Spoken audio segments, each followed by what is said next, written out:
guys, perkenalkan nama saya Arneta Devi Maharani dari Teknologi Pangan A 2018 kelompok 4 ingin melakukan food review pada makanan.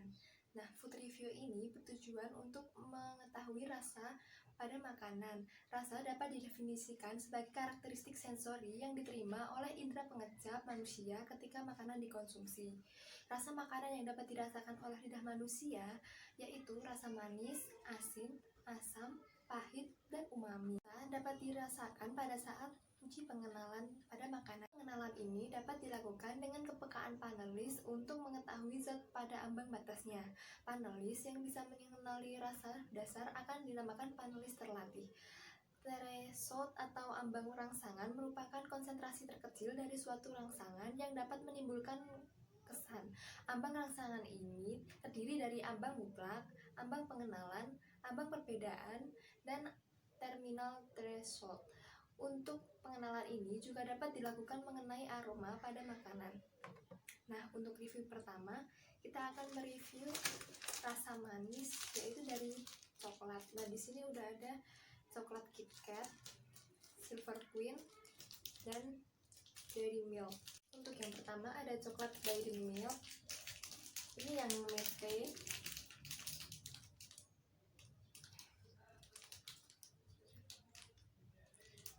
Untuk rasanya manis, coklatnya berasa, ada metenya juga di dalam, jadi ada rasa gurihnya. Kemudian teksturnya ini lunak, ada crunchy-nya dari metenya. Kemudian untuk aromanya ada aroma mete dan susu. Untuk warnanya ini coklat tua. Untuk lumernya dia sangat lumer ya coklatnya. Kita minum air putih dulu untuk menetralkan.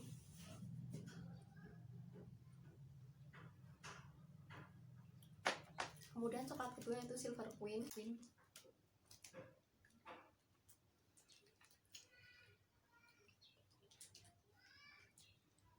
Rasanya manis, ada metenya, tidak semanis yang Dairy Milk. Kemudian untuk teksturnya dia agak keras. Kemudian untuk aromanya, aroma coklat. Kemudian warnanya ini coklat tua, bentuknya ini seperti coklat batang pada umumnya. Kemudian dia tidak terlalu lumer.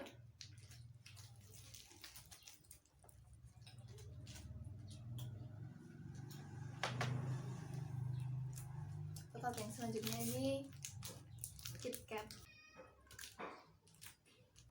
Untuk rasa coklat KitKat ini tidak terlalu manis. Dalamnya ada wafernya. Teksturnya ini luarnya lumer, dalamnya crunchy. Kemudian untuk aromanya susunya berasa. Kemudian untuk bentuknya ini panjang, ada dua batang. Coklat ini memiliki rasa yang manis dikarenakan adanya penambahan susu dan gula pada saat proses pembuatannya. Coklat ini dibuat dari biji kakao. Biji kakao ini di roasting dan digiling, dan kemudian ditambahkan bahan seperti gula, kacang, dan susu. Coklat ini memiliki tekstur yang mudah lumer karena coklat ini memiliki kandungan lemak kakao. Semakin tinggi lemak kakao yang terdapat pada coklat, maka akan semakin lumer juga coklat ini ketika di dalam mulut kita. Kakao ini mengandung zat yang bernama oleat atau sejenis dengan lemak jenuh yang memiliki titik leleh pada suhu 33-37 derajat atau sama dengan suhu pada mulut kita. Jadi saat oleatnya ada di dalam mulut kita, maka coklatnya akan meleleh. Untuk aroma pada coklat, ini dapat dipengaruhi oleh padatan kakao, struktur gula, dan distribusi partikel pada coklat ini. Dan banyaknya susu yang diberikan pada coklat ini juga berpengaruh pada baunya. Selain itu juga tambahan yang ada pada coklat ini seperti kacang mete itu juga akan menambah bau pada coklat ini. Untuk selanjutnya kita akan review tentang keju. Nah, di sini ada 3 merek keju yaitu Procis, Mac, dan keju cheddar. Di sini ada keju Procis, keju Mac, dan keju cheddar. Untuk yang pertama ini keju Procis, kita coba dulu ya.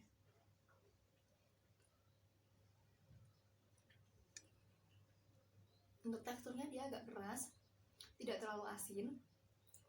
Kemudian aromanya tidak terlalu bau. Untuk warnanya dia kuning muda, bentuknya ini kotak.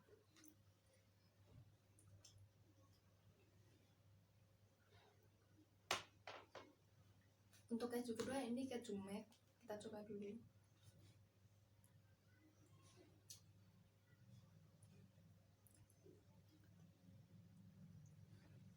Teksturnya hampir mirip sama keju Procis ini, dia agak keras. Untuk rasanya dia lebih asin daripada keju Procis ini. Warnanya kuning muda. Untuk aromanya bau susunya terasa. Kemudian untuk bentuknya juga kotak.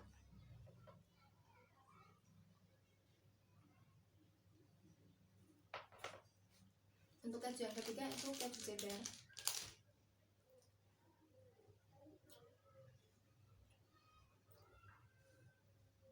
Teksturnya ini lunak, dia lumer. Kemudian rasanya lebih asin daripada dua keju ini. Untuk warnanya dia kuning namun lebih muda dari keduanya ini. Bentuknya juga kotak. Dan untuk aromanya tidak terlalu beraroma. Untuk urutan keju menurut yang paling asin, yang pertama ini keju cheddar, lalu keju Mac, kemudian baru keju Procis yang kurang berasa. Nah, keju ini merupakan produk olahan pangan yang dibuat dari bahan baku susu hewani. Pada pembuatan keju menggunakan Lactobacillus osteococcus untuk mengubahnya menjadi keju.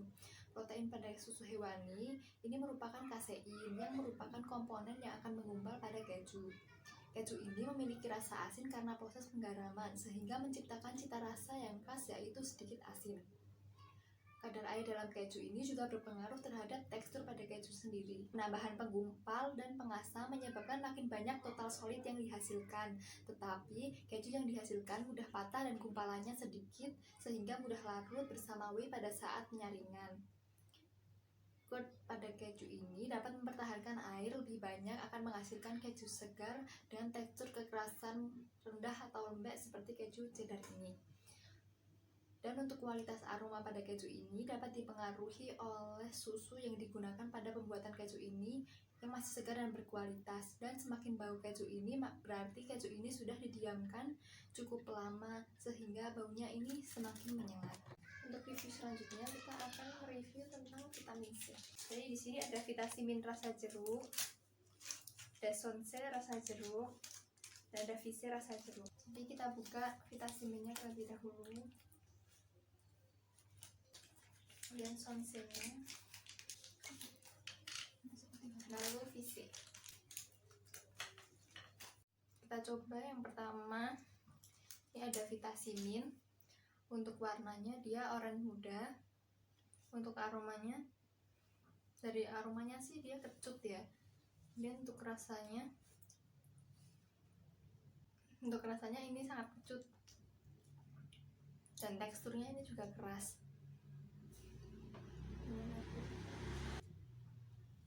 Untuk yang kedua ini ada sonse, warnanya kuning muda, dan aromanya agak manis. Untuk rasanya kecut tapi nggak sekecut yang vitamin. Dan teksturnya juga keras. Yang ketiga ini ada vise, warnanya ini orange tua, terus aromanya manis, terus rasanya, jadi visenya ini lebih manis daripada yang vitamin dan sonse. Dan untuk teksturnya juga sama, dia keras. Vitamin C ini adalah nutrien dan vitamin yang larut dalam air dan penting untuk kehidupan serta untuk menjaga kesehatan. Vitamin C memiliki rasa asam dan dikenal juga dengan nama kimia asam ascorbat. Vitamin C dikenal sebagai antioksidan yang terlarut pada air. Vitamin ada dua, yaitu vitamin yang larut dalam air dan vitamin yang larut dalam lemak. Contoh vitamin yang larut dalam air yaitu vitamin A, D, E, dan K. Dan vitamin yang larut dalam lemak yaitu vitamin B dan vitamin C. Vitamin C ini adalah nutrien dan vitamin yang larut dalam air dan penting untuk kehidupan serta untuk menjaga kesehatan. Vitamin C juga secara efektif memungut formasi ROS dan radikal bebas.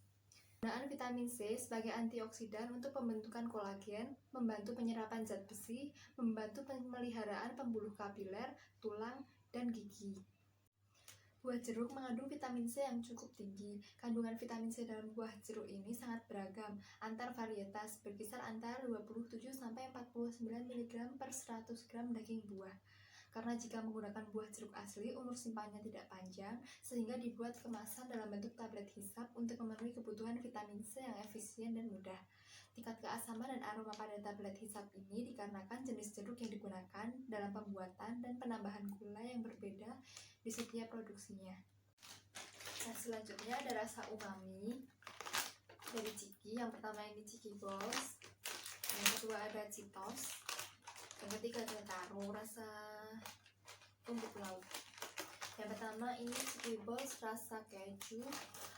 Untuk warnanya ini kuning keorenan. Untuk aromanya,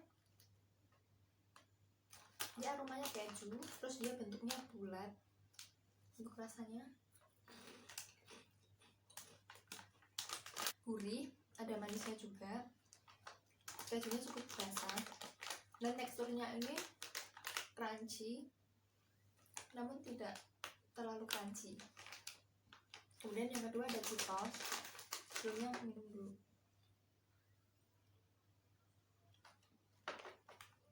Yang kedua ini ada Cheetos rasa jagung bekar. Untuk warnanya ini warnanya kuning, terus bentuknya ini panjang, banyak bau bumbu jagung bakar, bau misinya tidak terlalu berasa. Dan untuk rasanya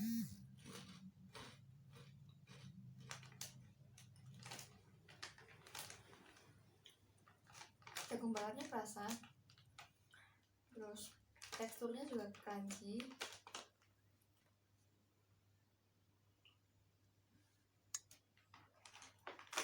Dan yang untuk ketiga ini Taro rasa rumput laut.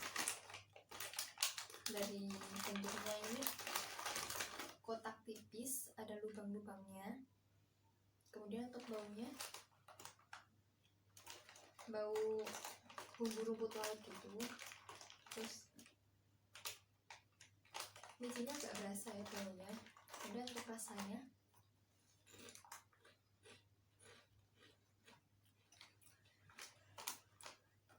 tidak terlalu asin, rumput lautnya sedikit berasa, dan teksturnya ini crunchy. Dari ketiga ini yang memiliki rasa umami yang paling kuat, yang pertama yaitu ini Chiki Balls, yang kedua baru Cheetos, yang ketiga Taro. Rasa yang dominan pada Chiki ini merupakan rasa umami. Rasa umami ini dapat juga disebut dengan rasa gurih pada makanan. Rasa umami pada Chiki ini disebabkan oleh adanya kandungan MSG atau sodium glutamat yang sering dijadikan penambah rasa pada makanan karena memiliki rasa yang unik selain asam. MSG adalah garam natrium yang berikatan dengan asam amino berupa asam glutamat. Secara sederhana, penyedap rasa atau MSG ini dibagi menjadi dua jenis, yaitu penyedap rasa alami dan buatan. Penyedap rasa yang alami sehat untuk dikonsumsi, sedangkan penyedap rasa buatan yang justru banyak beredar sangat berpotensi mendatangkan gangguan kesehatan. Nah, untuk menggunakan MSG ini untuk campuran makanan harusnya digunakan secara secukupnya. Artinya, MSG bisa ditambahkan hingga mencapai dosis di mana rasa gurih terasa. Dosis optimum pada umumnya ini 0,1 sampai 0,8% dari volume makanan.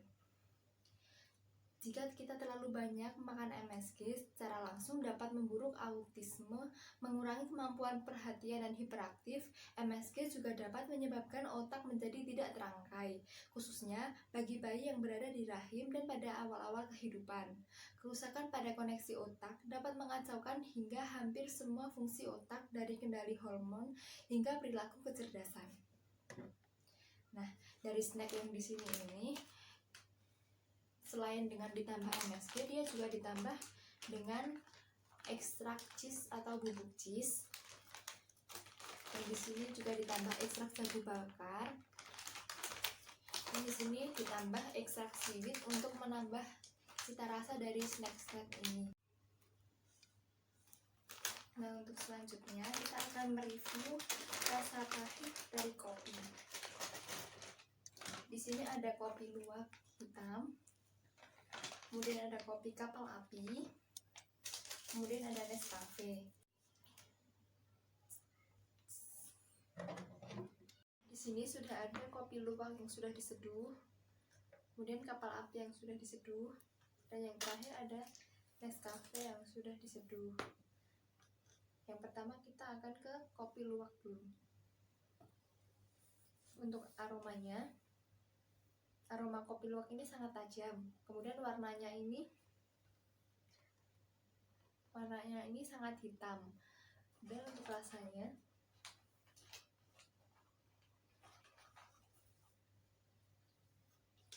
pahit sekali. Kemudian aftertaste-nya ini masih menyisakan rasa pahit. Dan untuk teksturnya ini tidak larut, ampasnya ini masih ada di permukaan. Kita minum air putih. Untuk kopi yang kedua ini kopi kapal api. Dari warnanya ini hitam, aromanya ini pahit. Kemudian untuk rasanya,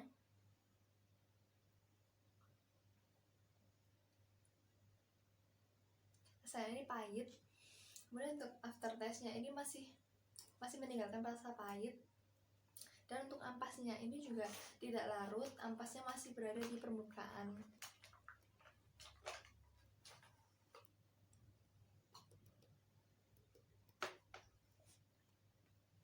Yang ketiga ada Nescafe. Dari aromanya wangi kopi dan ada sedikit aroma manis. Kemudian warnanya ini lebih terang daripada dua sebelumnya. Dan untuk rasanya pahit, ada rasa asamnya juga, terus ada sedikit rasa seperti rasa obat-obatan. Dan untuk aftertaste-nya juga meninggalkan rasa pahit. Setelah itu teksturnya dia larut, tidak meninggalkan ampas. Kopi adalah biji kopi yang telah disangrai, digiling, atau ditumbuk hingga menyerupai serbuk halus. Kopi ini mengandung alkaloid, salah satu cirinya adalah berasa pahit yang disebabkan oleh kandungan kafeinnya. Selain kandungan kafein, rasa khas pada kopi juga ditimbulkan oleh kompleks tanin. Rasa pahit ini yang ada di mulut disebabkan oleh kompleks tanin dan protein air liur yang akan mempengaruhi palatabilitas dan asupan pakan. Kemudian pada kopi Nescafe ini juga ada rasa asam. Asam yang dominan pada kopi ini yaitu asam klorogenat, yaitu sekitar 8% pada biji kopi atau 4,5% pada kopi sangrai. Selama penyangrai, sebagian besar asam klorogenat berubah menjadi asam kafeat dan asam kuinat. Asam klorogenat dapat melindungi tumbuhan kopi dari mikroorganisme, serangga, dan radiasi UV. Dan manfaat asam klorogenat bagi kesehatan manusia yaitu sebagai antioksidan, antivirus, hepatoprotektif, dan berperan dalam kegiatan antipasmodik. Kopi ada yang memiliki ampas dan tidak memiliki ampas. Pada kopi yang tidak memiliki ampas ini, bubuk kopinya ini mudah larut, dan pada kopi yang memiliki ampas ini ada beberapa bubuk kopi yang tidak larut sehingga dikapung di bagian atas kopinya. Kopi dengan ampas atau tanpa ampas sebenarnya memiliki manfaat dan efek samping yang sama. Minum kopi tetap dapat bermanfaat bagi tubuh jika diminum sewajarnya. Dan setiap hari jangan minum kopi lebih dari 4 cangkir. Kopi diketahui dapat mencegah beberapa penyakit seperti Parkinson, batu empedu, penyakit hati, dan diabetes tipe 2. Jika kopi ini dikonsumsi secara berlebihan, dapat menimbulkan efek candu pada kopi seperti sakit kepala, gugup, kelelahan, gelisah, cepat marah, jantung berdebar. Sebenarnya diakibatkan oleh oleh kafein yang merangsang sistem tubuh menjadi lebih aktif. Nah, sekian dari food review yang telah saya lakukan. Terima kasih atas perhatiannya. Dah.